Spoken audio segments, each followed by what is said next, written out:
Bonjour à tous, c'est Gaël de Frandroid. Aujourd'hui, on se retrouve pour une prise en main en vidéo du HTC Vive, le premier casque de réalité virtuelle de HTC et de Valve, le créateur de Steam.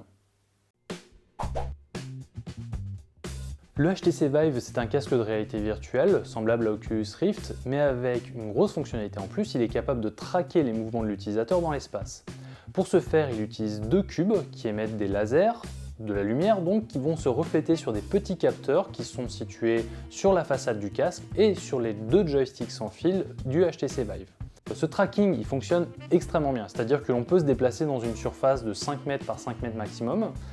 et les deux joysticks permettent de jouer dans cet espace et d'interagir dans cet espace. C'est-à-dire qu'on les a dans la main, il y a deux gâchettes, il y a des petits trackpads sur ces joysticks qui permettent de prendre des objets dans le décor, mais aussi de jeter des objets dans le décor ou d'utiliser par exemple un pistolet virtuel et d'utiliser la gâchette pour tirer. On a pu essayer quelques démos, notamment Job Simulator, qui demande typiquement de prendre un objet, une tasse par exemple, puis de la mettre sur la cafetière. On peut la jeter, on peut jongler avec, c'est très instinctif, d'autant plus qu'il y a un moteur physique, il y a du son qui est en parfaite corrélation, ça fonctionne très bien.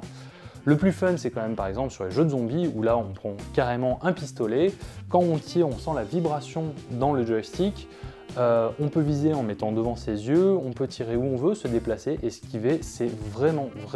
convaincant.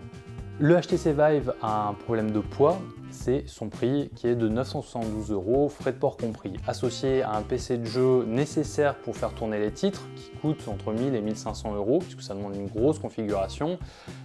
l'addition commence à être très salée. À cela s'ajoutent des défauts de jeunesse liés au premier casque de réalité virtuelle, c'est-à-dire que la résolution 2K des écrans du HTC Vive permet encore de voir la grille de pixels sur l'image et le champ de vision de 110 degrés est parfois un peu étroit. Malgré tous ces défauts, on est vraiment ressorti époustouflé de cette démonstration puisque le tracking est vraiment nickel,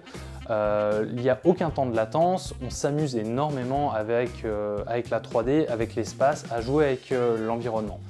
Juste pour ça, malgré les défauts, malgré le prix, on a vraiment envie de recommencer et on croit vraiment, on espère vraiment qu'il y aura des bons jeux qui sortiront à la fin de l'année qui pourront nous convaincre de passer à la caisse. N'hésitez pas à vous abonner à notre chaîne YouTube pour retrouver toutes nos vidéos.